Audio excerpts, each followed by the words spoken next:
எப்போவும் ஸ்கூலுக்கு ஒரே மாதிரி லஞ்ச் தானா அப்படின்னு கேட்குற குழந்தைங்களுக்கு இப்படி டிஃப்ரெண்ட்டாக செஞ்சு கொடுத்து பாருங்கள். ரொம்ப சூப்பராக இருக்கும். கண்டிப்பாக டிஃபன் பாக்ஸ் காலியாகி தான் வரும். அதுக்கு அடுப்பில் கடாய் வச்சு 2 டேபிள் ஸ்பூன் அளவுக்கு எண்ணெய் சேர்த்துருக்கேன்.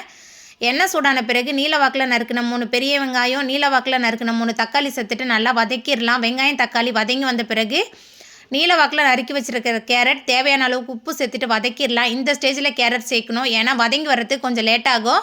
கூடவே 1 டேபிள் ஸ்பூன் காரமான தனி மிளகாய்த்தூள், 1 டீஸ்பூன் மஞ்சத்தூள், 1 டேபிள் ஸ்பூன் இஞ்சி பூண்டு விழுது, நீல வாக்கில் நறுக்கின குடமிளகா, 2 டேபிள் ஸ்பூன் அளவுக்கு தக்காளி sauce, 2 table spoon soya sauce சேர்த்துட்டு நல்லா வதக்கிடலாம்.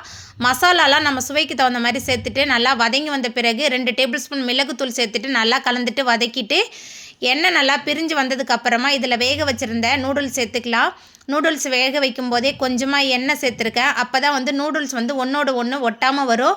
கொதிக்கிற தண்ணியில் நூடுல்ஸ் உப்பு சேர்த்து நல்லா வெந்த நூடுல்ஸை நம்ம ரெடி பண்ண மசாலா கலவையில் சேர்த்துட்டு நல்லா கலந்துட்டு எல்லாமே சேர்ந்து நல்லா ஒன்று போல் வந்ததுக்கப்புறமா நமக்கு பிடிச்ச சைடிஷோட வச்சு சாப்பிட்றதுக்கு ரொம்ப சூப்பராக இருக்கும். ட்ரை பண்ணி பாருங்கள், எல்லாருமே விரும்பி சாப்பிடுவாங்க.